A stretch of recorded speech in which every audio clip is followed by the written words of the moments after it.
The sun rises on the Tarnished Tack, a small but well-regarded historic tavern in the land of Vang Mox.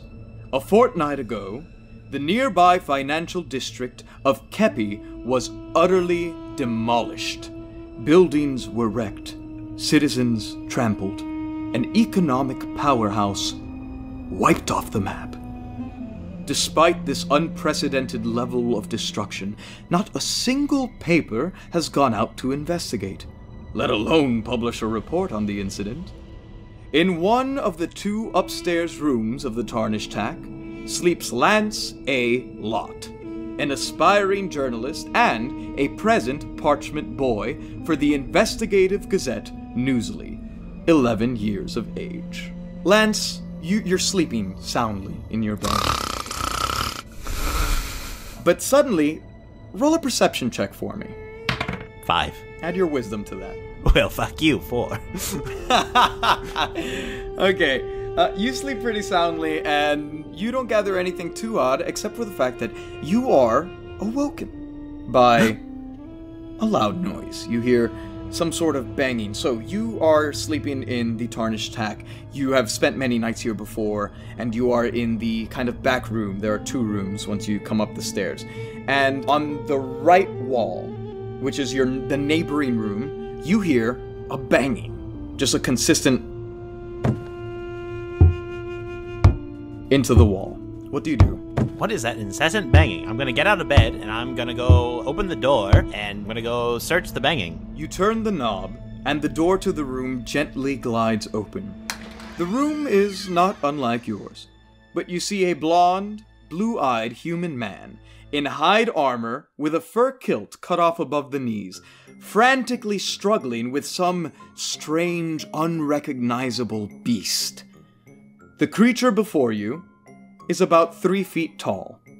It is vibrant, hot pink in color, and its stout body resembles a jelly bean. You hear hop, hop, hop, hop, hop, hop, hop, hop. You see it repeatedly bouncing into the wall shared between your 2 rooms. As you open the door, it turns to face you, and you see a bright, white, perfectly round face on the upper half of its body with almost cartoonish black cutouts that you assume are its eyes. I'm speechless. Good God, what the hell is that? Get over here, little Kirby bastard. Oh my God, what, do you need my help? Do you need my assistance, sir? Grab him by the nose. Keep the nose down. Alright, I'm gonna grab him. Grab him. Lance, roll a strength check. Damn it, 3. Okay, you try to grab this creature, and as you entangle your arms around its round head, it just kind of slides out, and you feel the vibrant, hot pink skin that is terribly unnatural, slides out from your arms, and it continues to bang against the wall. It is incessantly trying to head in this straight direction. I'm gonna jump on top of it like it's an alligator. No, don't hurt it. No, I'm just trying to pin it down. Alright. 18. You pick yourself up, and you have some pretty beefy legs, and you go to straddle this little jelly bean. You manage to land your legs on either side of it, and as you go to put your weight down on top of it to secure it, it just slides out underneath your bum, and you fall flat on your back. Just let it tire itself out, I guess. I don't know. Amanda, roll a perception check for me. 17. Downstairs is Gran. Gran is the innkeeper of the Tarnished Tack, who has been here for as long as we can imagine. And Gran, you hear an unusual commotion for such a homely little inn upstairs. Well, what is that going on upstairs? I think I better go and check that out. I would like to make my way up the stairs. So, you make your way up the stairs, and you see 2 open doors to each of the rooms of the inn. You know that you have 2 guests here, of course. And you hear thudding against one of the walls, something that maybe you've encountered from time to time as an innkeep, but a little more violent than usual. And you hear a man and a little boy shouting, and you hear... Well, Gran is just gonna cover her eyes a little bit, and she's gonna just start pounding on the door, and she's gonna yell as loud as she can. Excuse me, I don't mean to intrude on whatever it is that you do. I'm not judgmental. I let you be. It is my job as an innkeep. But, however, I must ask, could you keep it down? There's quite a ruckus going on in there. Gran, it's me. Get the hell in here right now. You must help us out. Lance? Yeah, it's me, Lance A. Lot. Please help us, Gran. Oh, let's all try to right. grab Is it. everybody decent? Just come in quickly. Help me grab this thing. I open the door. I'm imagining she opens the door and she sees Irvine trying to grab it, but all she sees is me, and then Lancelot behind, like grabbing and thrusting into me at the same. Oh, no. And that is exactly what you see, Gran. That is until you hear... And in the middle of all this aggressive thrusting, you see this hot pink item, and you're no stranger to finding some strange odds and ends left behind in the inn. But this is a 3-foot tall item. It is gargantuan, if it is what you think it is. But lo and behold, it is not. For as it slides underneath the two gentlemen, it turns to face you, and you see, again, the bright white round face with these two dark cavernous holes where eyes should be. And it looks at you, this 3-foot tall jellybean looking creature, and it goes, "Pop!" And it immediately starts throwing itself against the wall again. And Gran, you recognize this creature. No. Where'd you get that? Where did you find that? What are you doing with that thing? It's part of my work. It's a little experiment. What kind of work are you doing in my inn, sir? I'm an animal enthusiast, a lizard hunter, if you will, of the sorts of in the glades regions. Sir, you may be a little blind. That is no lizard. Believe That me. ain't no lizard. Of all animals, but specifically, like crockish creatures. So you're saying you hunt crocodiles? Not just crocodiles, and I don't really hunt them so much as, you get to learn them, experiment with them. Now this looks like the most dangerous animal on the planet. Gran, as you hear "Hop, hop, hop, hop, hop," and you see this little jellybean throwing itself against the wall, you actually see it begin to crack some of the wooden panels on the wall as it continually throws itself against it. No. Now this tarnished hack has been standing up here for far too long for you to bring some nonsense in here and have it ruin it. You better get that thing contained. Right, don't worry, I'm going to calm it down. I'll calm it down. He's going to attempt to use his handle animal skill. 7. Describe to me what you're doing. Petting its head, stroking its fluorescent body, whispering in its ear. What do you whisper in its ear? It's a nice little jelly bean, a cute little fella. That's it. There you go. Relax. You do that as it's throwing itself into the wall, violently going whop, whop, whop, whop, whop. And as you continue to stroke it and whisper, eventually it goes whop, whop, whop, whop, whop, whop, and it falls flat on its face. Burp, burp. That's right. Burp, burp. Whew. It's like a child. Hey, what are you saying about children? We're not all like that. You're a child?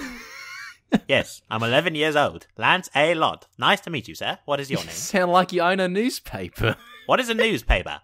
I know of news parchment. You own news parchment delivery. Yes, I'm a part of the news parchment delivery service over in the town over. I don't know if you've heard of it.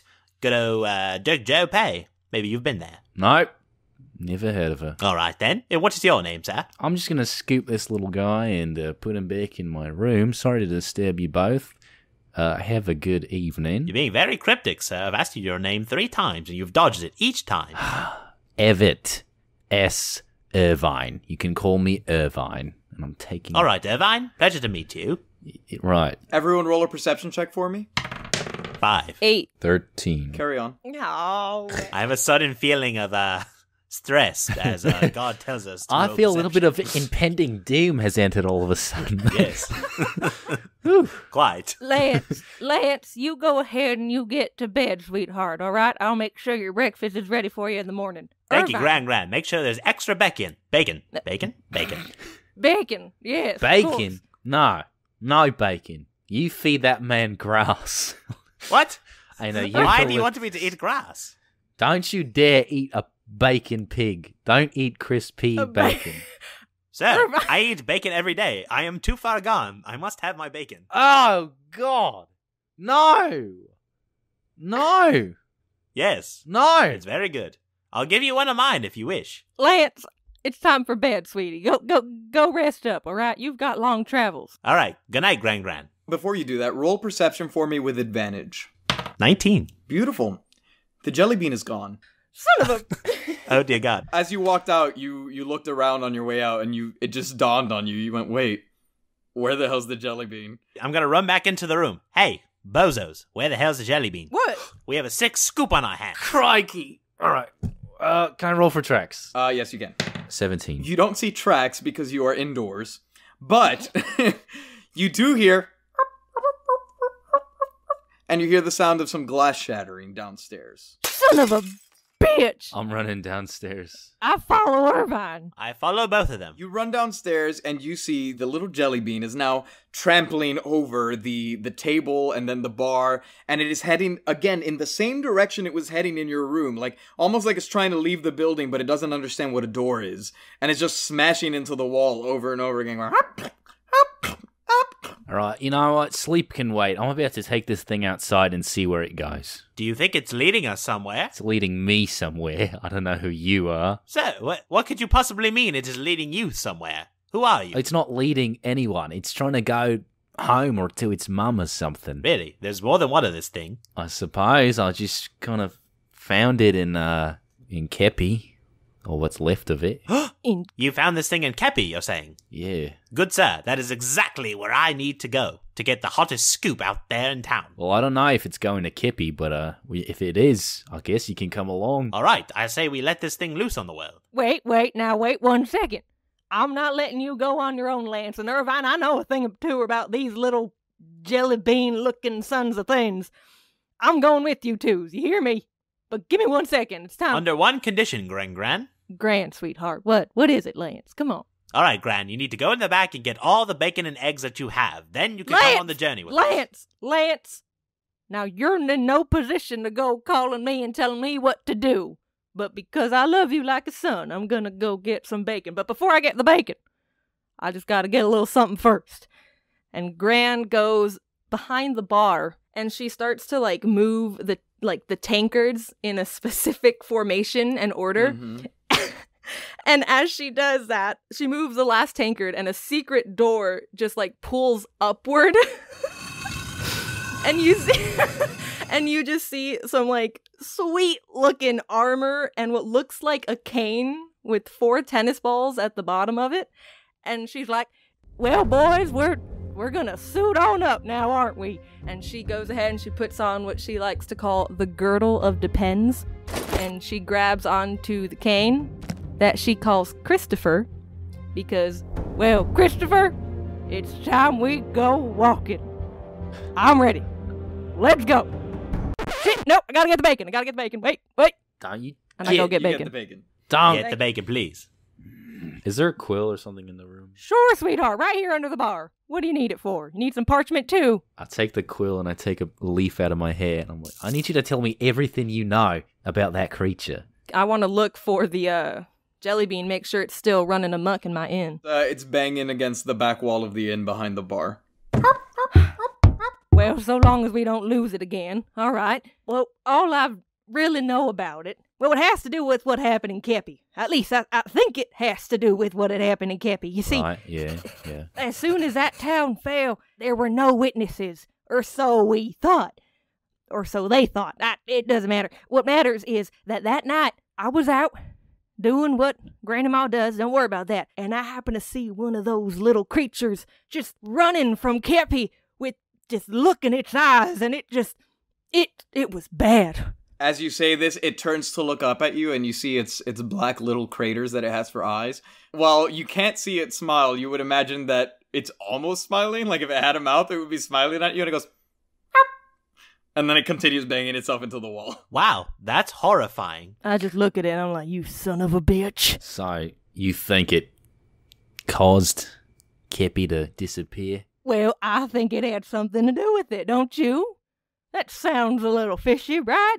Gran, you're meaning to tell me that this little cute, adorable, slightly terrifying jellybean creature is the cause for the destruction at Kepi? Well, no, that's not what I'm saying. I'm saying that I saw it there after the destruction happened, so I'm not saying there's a relation, but you can't tell me that's not a little weird, fellas. So this is the most dangerous animal on the planet? It could be. I'm going to go poke it. Irvine! For research. Irvine, you've already manhandled it. Why don't you just, let's do what you planned. Let's let it out and let's go for it. Gran, I have a confession to make. What? My news parchment company does not know that I am here. I am what they call a vigilante. Lance, what do you mean? What are you I talking am about? here to get the hot scoop on my own. It's about time that we learned of the destruction of Kepi.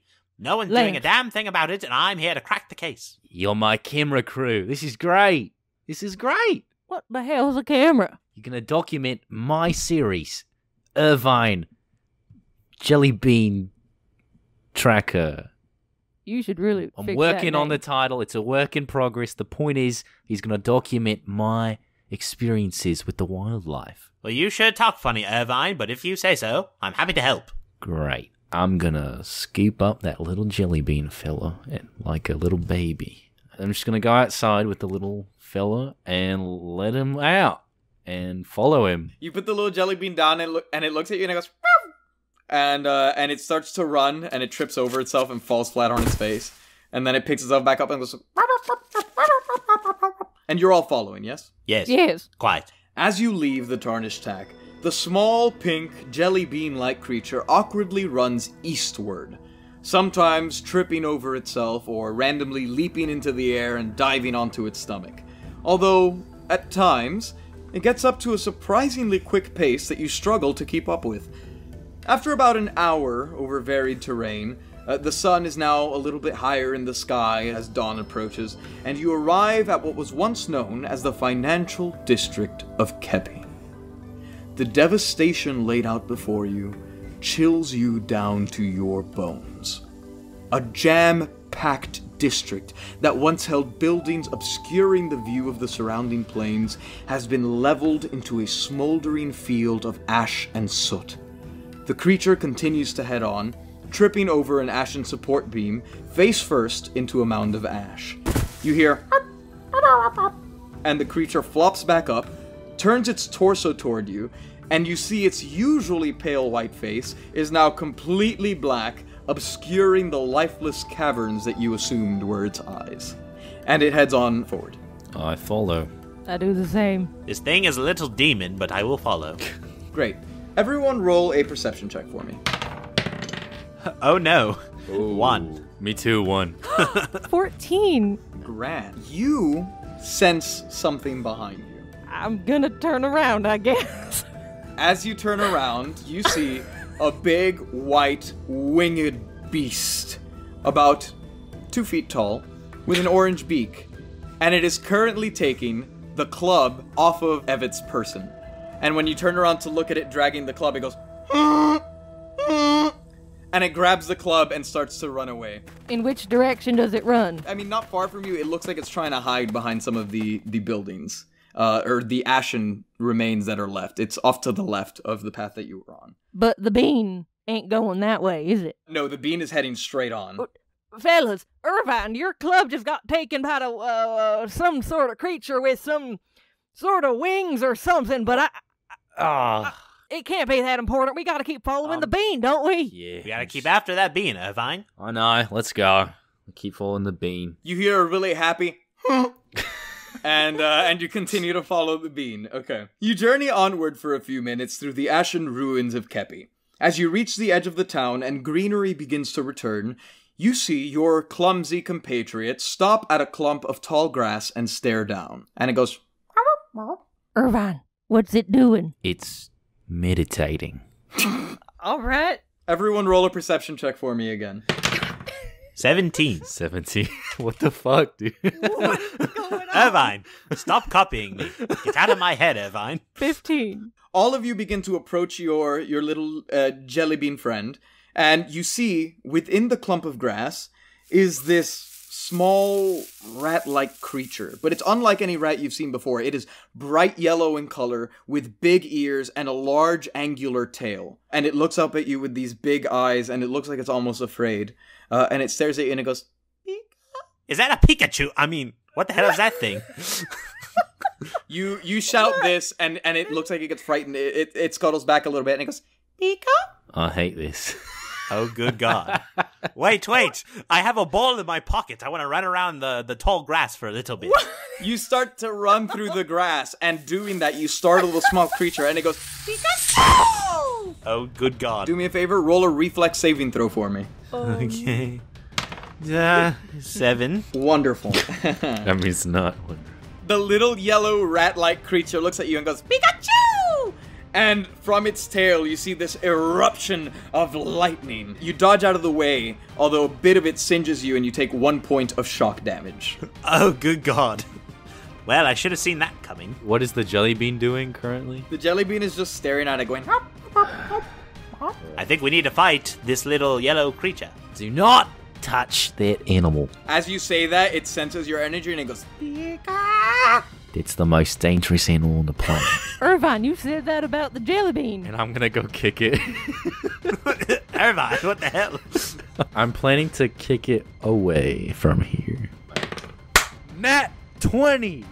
Punt that sucker out of here! Touchdown! Now, do me a favor and roll a fortification save. Oh, boy. I got Amanda's powers. That's a 20. Oh my God! Irvine winds back his leg, and with immense power, like the leg shakes when you wind it up, like you're charging Like up a Smash Brothers. Exactly. And then you release it. And like a hammer with the might of Zeus, you make contact with the little rat. You hear the sound of static discharge as it shoots up your leg. You feel like you just avoided something very dangerous. And as you make the contact, the rat goes up into the air and you hear Pikachu! As it flies up, it lets out a sound of like as you make contact with its small body. And then as it comes back down onto the ground, it smashes into the grass and you hear a crunch again and you hear Pika! And it looks up at you with these big, big, beautiful eyes, tears welling up inside, and it goes, Pika! Pika! Pika! As it lays on its side, and you think its leg might be broken. And then, your jellybean friend outstretches his large, clumsy hands towards the rodent in a playful gesture. The rodent utters a tentative, Pika! As the bean approaches. After a moment of hesitation, the rodent allows the fluorescent pink bean to touch it. It seems they're playing. That is, until you see the bean's hands grasp at the rodent's neck and exert a terrifying amount of pressure in the blink of an eye. You hear beep, followed by a bone-chillingly loud crunch. And you watch as your little yellow friend's eyes become lifeless, now matching the jellybean's cavernous optical orifices. Nature is beautiful. Gran, I'm scared. I want to go home, Gran. We're in too deep now, son. You're right. There's damn no it. going back. Let's go. It turns back to look at you and it goes, Hop, hop. And it looks down at the lifeless rodent and goes, Hop. Kind of pokes at it and then goes, Hop, hop. And it keeps walking in the direction it was heading. I'm running after it. I'm running after it. I'm doing my best to run after it. You run and Gran hobbles using Christopher, the walking stick. And after about an hour of travel, it becomes apparent that the rotund creature is heading straight to Mount Manoki, not far from Kepi. You decide to follow its lead and come upon a large mossy stone face, and the creature begins to smash into the stone relentlessly. What was the name of the mountain? Mount Manoki. Ah, yes, I know a princess by that name. No, you don't. Anyway. What are we doing, gang? It's smashing into the mountain. I don't know. I want to stab it with my dagger. Can I do that? No. Now, Lance. No. I'm upset with it. I'm going to go stab it. Lance, No. here's a piece of bacon. Take some bacon. You're not you when you're hungry. Eat that. Oh, Gran distracted me with bacon. I'm not going to go stab it anymore. Good. Nom, nom, nom, nom, nom. That's your eating sound. Nom, nom, nom, nom. Well, all right. Do you think maybe we should just let it tire itself out, bang its head, potentially making a hole or something? I don't know. How long do you want to wait? Well, I don't know. How long do you think it's gonna take? You want to rest up for a bit? Sure, I would love that. I think I can make a fire. I'm gonna go near the bean and check out what's going on at that base. I don't think this thing wants us to sleep. No, it's very loud. And I'm a little scared of it. It might smother us. It is getting frantically energetic trying to smash into this mossy stone wall. I'm gonna go check that wall. 14. So you give the stone wall a search, and you actually see, as you approach it, above, towards the top, a bit out of reach, are glowing stone runes. And while you don't know what those are, you start to inspect the wall more closely, and you see within the moss there are indentations that look almost man-made. And there is one that looks like a cross, like two intersecting lines. And then to the right of that is a round hole, and then to the right of that is another round hole. And inside of those two holes, you see two more glowing runes. Hey, fellas. Yes, Gran. You come on over here. Come look at this. All right. I'm going to lick it. Make a fortification save for licking the wall. All right. Who's like, why are you licking the wall? 15. You're fine. All right, good. I lick everything. I'll be fine. All right, boys, because you clearly are just, I don't know, dumb as sin. We've got different holes here. We've got one in the markings of an X. We got two circles. And I believe, God, please correct me if I'm wrong, but two, I'm listening, Gran. two on the inner workings of the holes, the two circles. There are runes. Runes. So writings, ancient writings. Ancient writings. There is one inside of each of the round holes, and then there is a longer one up above it. And they're glowing blue. All of them are glowing blue. Yes. All right, I'm going to decipher script. I think I've seen this before. 19. So, Lance, you actually recognize this exactly. You in your encyclopedia have studied many of these runes before. Funny enough, these are actually somewhat legend that some people take as scientific fact, other people dismiss because they're not very common. But you recognize these as the writings of an ancient tribe that used to live near Mount Minoki. This is the Konami clan. And you see the runes up top spell out Konami, and the runes inside of the holes are essentially the Konami scriptures for Alpha and Beta. You recall this ancient legend that spoke of a cavern that unlocked with something like this, and you remember the old the chant almost. Heaven-bound, heaven-bound, hell-bound, hell-bound, west, east, B-A, begin. Everyone roll a perception check for me. 6. 16. 15. Gran, you hear in the distance a Motherfucker. and you see a little ways off to the left near a craggle of rocks, you see white feathers kind of jump up and down, and you see a club kind of twirl in the air and come down behind the rocks where you saw the white feathers. And then you see this winged beast come out, and it picks up a stone pillar that just barely fits in its beak, and it is round, and it's pretty girthy, about an average forearm, and it drags it, and then it sees you all there, and it starts flapping its wings, and it goes, and it runs off and drops the stone pillar there. You're telling me that I'm the only one that saw that. They're just staring at the mossy wall. All right. I'm going to enter the code on the wall. All right, what are you pressing with? My hand. Okay. So you put your hand up into the northern, or the topmost part of the cross, and as you break through the moss, it enters this kind of circular indentation that actually goes in pretty deep, and you can't reach all the way in, but it's about the girth of your forearm.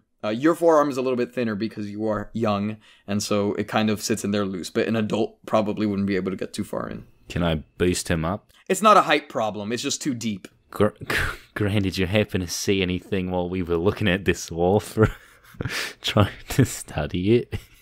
Well, funny that you ask that.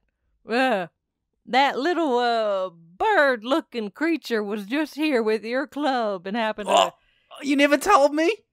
Well, no, I didn't think it was relevant at the time, but I see now that it just might be, so I'm telling you now, so don't yell at me. I am your elder. All right, your club's somewhere back there, and it had that pillar in its mouth too. Pillar? What pillar? And you see the pillar on the ground. It is a cylindrical pillar that is quite long and made of stone. I'm picking it up and I'm handing it to Lancelot. Oh dear God, this is heavy. All right, Lance, you are holding a surprisingly light stone pillar. Oh, I mean, it's not heavy at all. Use this. All right. Thank you, Irvine. Gran, you're losing your mind. We're going to have to put you down when we get back. Anyway. Lance! I smack Lance with the cane. I smack him. I smack him. Roll an attack for me. I will. Gran, I'm a little boy, please. I'm on the brink of death as it is. No, you're not. It's a 20, not nat, though. Not nat. That hits. Roll your d4. Yeah. Gran, Well, please. I didn't necessarily want to hurt him. Gran, this could kill me. Is this shut that up. non-lethal damage?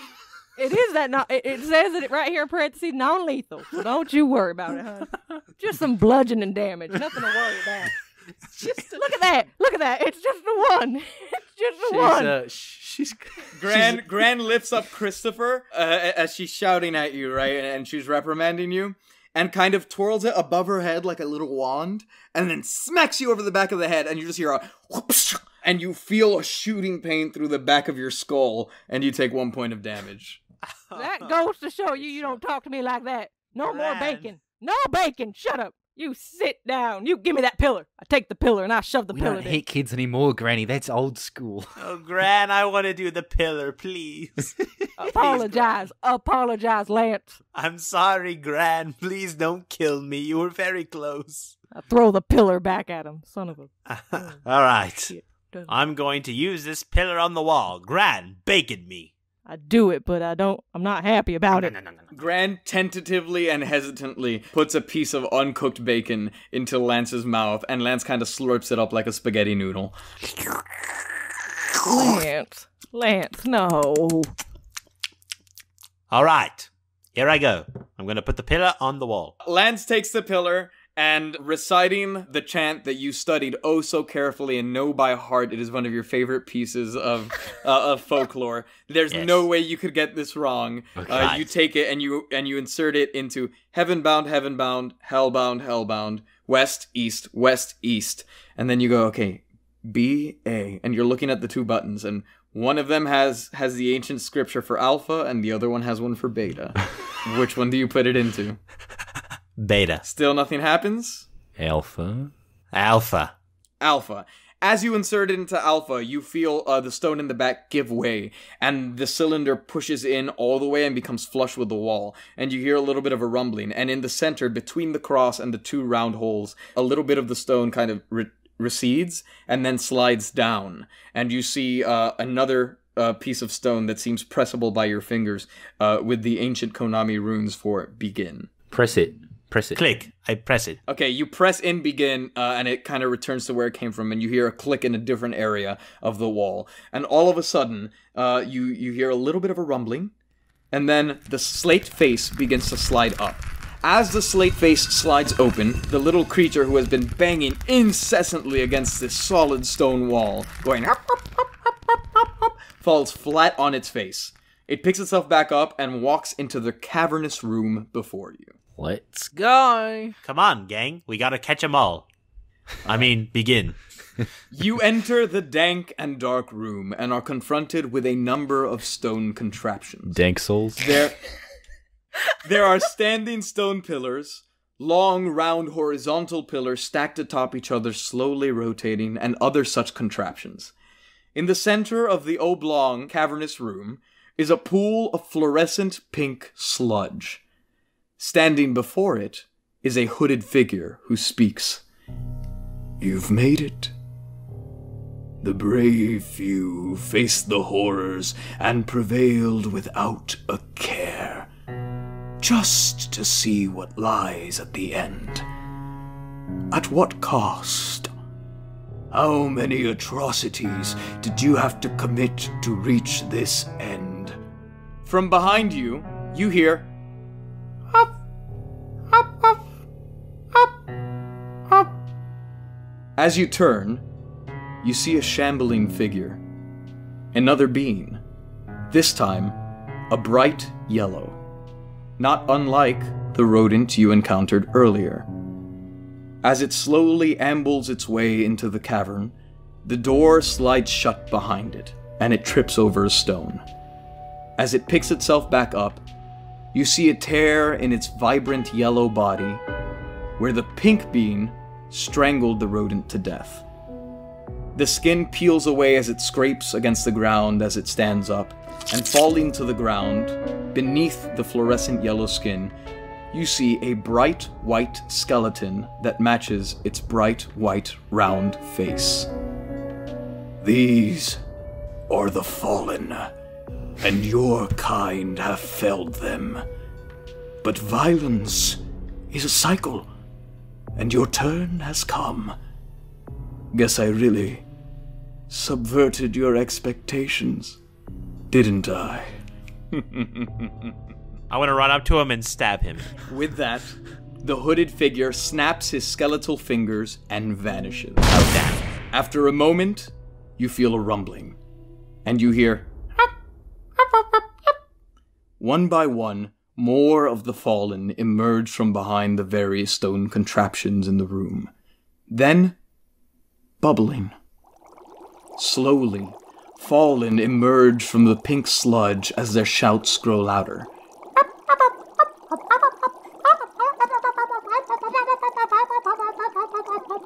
The rumbling intensifies as the back wall of the room gives out, and an eruption of the fallen, at least 50 strong, pour out and fill the cavern.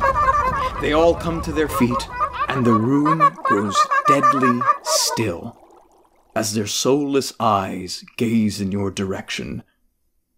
Then, the stampede begins. Roll for initiative.